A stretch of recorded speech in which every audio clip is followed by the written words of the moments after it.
Brasil 1, Marrocos 1. Ah, Finalmente o meu primeiro vídeo sobre o Mundial. E estava à espera de um jogo, não quero dizer decente, porque não quero desrespeitar os restantes países que já jogaram, até porque acho que o jogo entre os Estados Unidos e o Paraguai foi muito interessante, pelo menos se estivesse a apoiar os Estados Unidos. Ah, mas este foi sem dúvida o melhor jogo do Mundial, não só pelas duas equipas estarem, obviamente, no top 10, ah, mas obviamente porque, em termos do futebol jogado, em termos da qualidade de certos jogadores, houve claramente alguma individualidade diferente daquilo que não vimos nos outros jogos. Não estou a dizer que houve maus jogadores, porque acho que o Pulisic no jogo dos Estados Unidos na primeira parte foi muito bom. Achei que o McKennie foi muito bom, obviamente o Balogun foi muito bom. Mas neste jogo é uma coisa diferente. Obviamente todos os olhos estavam postos neste jogo. Obviamente podíamos ver isso através de todas as personalidades que foram mostrando nas câmaras que estavam neste jogo em comparação aos restantes jogos que houveram até agora. Mas vamos falar um bocadinho do jogo, porque se és brasileiro e estás a ver isto, e acho que se alguém vai estar interessado neste tipo de vídeo vai ser as pessoas brasileiras, além das pessoas interessadas, obviamente, no Mundial em geral. Mas se és brasileiro e estás desiludido, eu percebo. Genuinamente percebo. Nós olhamos para os dois plantéis e eu vou pôr aqui no. Nós olhamos para os dois plantéis e não vou dizer que, obviamente, o Marrocos tem uma má equipa. Tem a Hakimi, o melhor lateral direito do mundo. Obviamente o Issa Diop, jogador de Premier League. O Bono tem vindo a fazer épocas muito boas, mesmo antes de se juntar ao Al Hilal.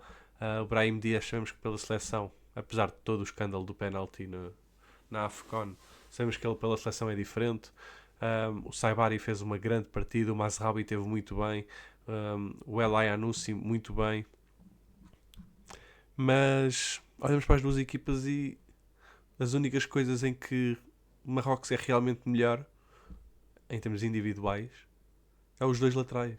Porque tanto o Mazraoui como o Hakimi são obviamente melhores que o Douglas e que o Ibanez. Que eu vou ser sincero, eu não vendo o Brasileirão. A minha opinião vem totalmente destes jogos que eu vou ver deles. E olhamos para o plantel e obviamente eles são os únicos nomes não conhecidos para quem só vê futebol europeu. Mas achei que os dois foram fracos este jogo, muito sinceramente. Obviamente temos aqui um 7.3. Supostamente o Douglas até foi o melhor jogador do Brasil, segundo o que está aqui, mas na minha opinião não achei. Aliás, acho que há muito pouco para se aproveitar. Acho que tanto o Casemiro como o Fabinho tiveram bem. O Casemiro leva o amarelo e fica condicionado até sair ao intervalo, porque há um erro do Gabriel Magalhães na marcação e ele tem que fazer uma falta para travar um contra-ataque. Mas se formos falar do Brasil, vamos falar é do mau. E realmente, Igor Thiago, grande época no Brentford. Se foi merecido ele ser convocado, sim. Se ele é jogador para ser titular neste tipo de jogo, não, de todo. O Igor Thiago não te vai segurar a bola ou driblar jogadores ou enfrentar a defesa fisicamente com um Issa Diop lá atrás. Não vai.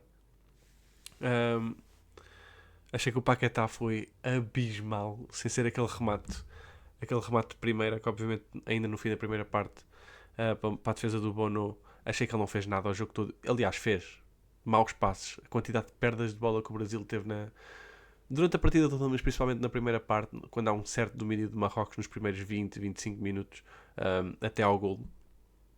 E achei que o gol é especial, o passe do Brahim, a finalização do Saibari, obviamente o Gabriel Magalhães ou o Marquinhos, quem é o culpado.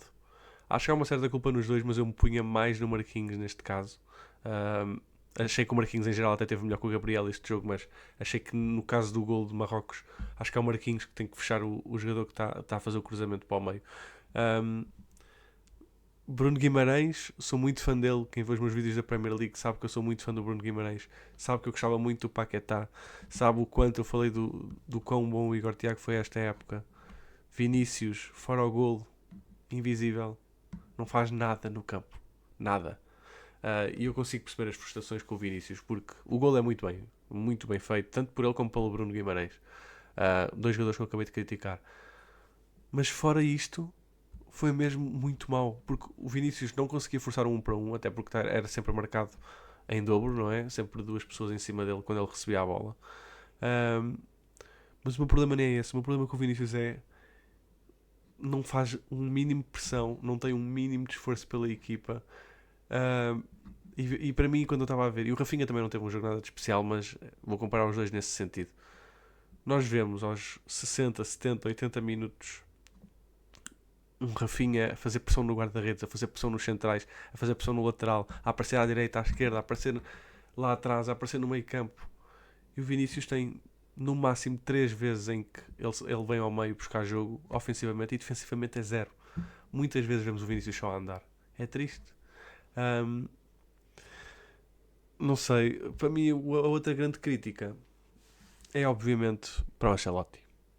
Um dos melhores treinadores de sempre, entretanto, não estou a pôr isso em questão, não estou a pôr nada daquilo que é a história do Carlo Ancelotti em questão. Um dos melhores de sempre, garantidamente top 5 treinadores da história do futebol. O que fez por tanto clube por onde passou, mas principalmente o Milan e o Real Madrid, são coisas astronómicas, históricas, mas para mim ele faz-me lembrar um bocado o Mourinho. E eu sou português, portanto eu não estou... Quando eu critico, não é porque não gosto de uma pessoa ou porque tenho alguma coisa contra ela, porque estes dois treinadores para mim são dos melhores de sempre e eu acho que sinceramente estão naquilo que hoje em dia chamamos de acabados. Um, Zero tática, não há um mínimo de esforço tático da parte do Ancelotti. Já sabemos que o grande forte do Ancelotti é controlar os balneários e os egos. Um, mas esta história do Vinícius ser a super estrela e não ter que fazer o trabalho sujo num jogo em que a sua equipa está a sofrer tem de acabar. Isso não funciona no futebol moderno. Primeiro porque ele não é um Messi, ele não é sequer um Yamal. Eu percebo um Yamal não defender, porque todos os jogos é garantido que o Yamal vai fazer estragos no seu lado. O Vinícius não tem esses jogos todos os dias. Tem um lance, dois por jogo, no máximo, quando está num dia mau. E há jogos em que é invisível. Mas é o Ancelotti. Primeiro, estás à procura de um golo o jogo todo e o Endrick não ser opção, para mim é polémico. Eu estava a comentar com os meus amigos até enquanto víamos o jogo. As minhas substituições ao intervalo, eu percebo a substituição do Casemiro e do Ibanez por causa dos amarelos e o Ibanez especialmente pelas dificuldades que estava a ter na marcação, mas para mim tinha que sair o Paquetá e tinha que sair o Igor Thiago, e era Endrick e Mateus Cunha. Rafinha vai para o meio, Mateus Cunha, aliás, Rafinha fica à direita, Mateus Cunha atrás do Endrick na frente, e tens jogadores muito mais móveis, porque tanto o Endrick como o Mateus oferecem muito mais em termos de conexão com a equipa, em termos de bola no pé, do que o Igor Thiago.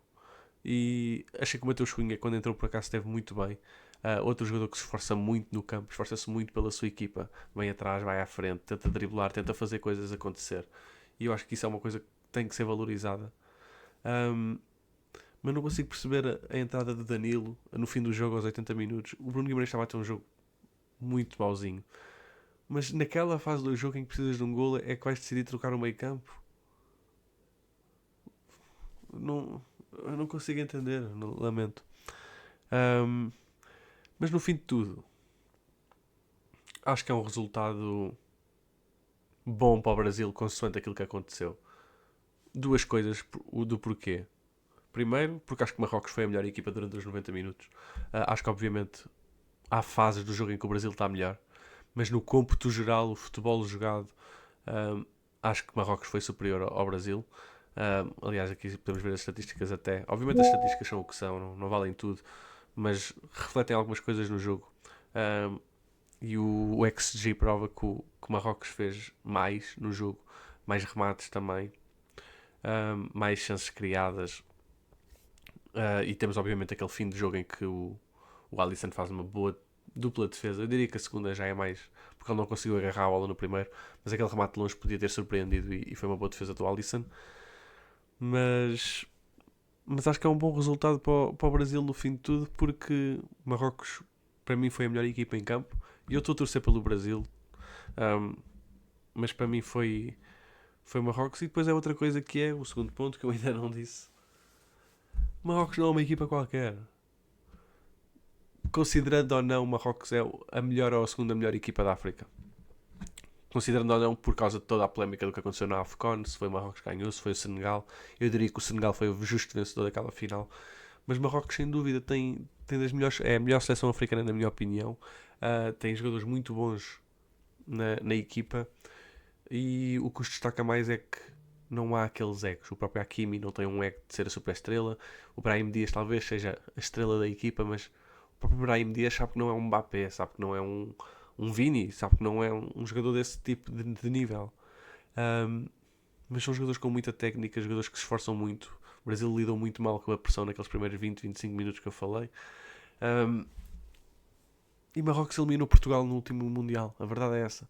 Obviamente uma seleção ligeiramente diferente, já não é o En-Nesyri à frente. Poderia ter causado problemas num jogo como este, em que Marrocos por vezes tinha dificuldades em quebrar o bloco do Brasil quando estava mais baixo. E obviamente sabemos o quão fortes o Marquinhos e o Gabriel Magalhães são no jogo aéreo. Portanto iria ser sempre um jogo muito difícil se partisse a isso. Mas fora isso, a seleção não... A seleção de Marrocos é uma seleção muito forte, é uma seleção que eu não diria que é candidata, mas é uma seleção que toda a gente sabia que ia disputar com o Brasil pelo primeiro lugar deste grupo. E agora o que vai provavelmente desempatar isso é a diferença de golos entre os outros jogos, porque ambas as equipas provavelmente ganharão os outros dois jogos. Eu acho que a Escócia pode surpreender em alguma coisa, mas nunca se sabe. Mas pronto, da minha parte é isso. Diz-me o que é que achas, concordas? Em termos gerais, não percam a confiança, a motivação de que o Brasil pode fazer alguma coisa neste Mundial. Foi um mau primeiro jogo em termos do jogo jogado. Eu não acho que o resultado seja o pior do que aconteceu no jogo. Acho que o que aconteceu em campo em si é o pior. São maus sinais em muitas coisas.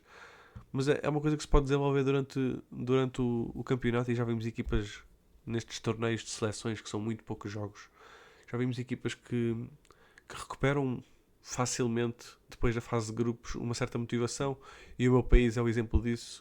Portugal não está no nível do Brasil, nem perto, em termos do que é a história do futebol, e provavelmente nunca vai estar, porque é outro nível de talento criado no Brasil. Isto é a primeira vez na história em que, discutivelmente, Portugal é melhor do que o Brasil.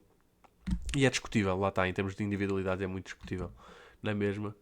Mas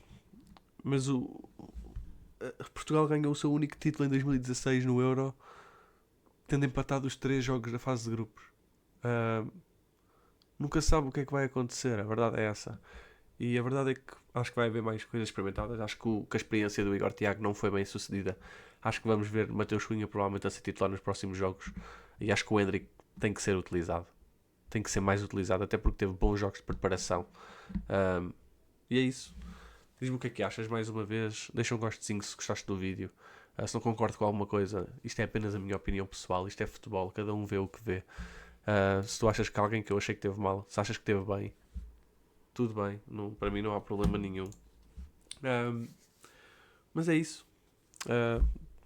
Subscreve e até uma próxima.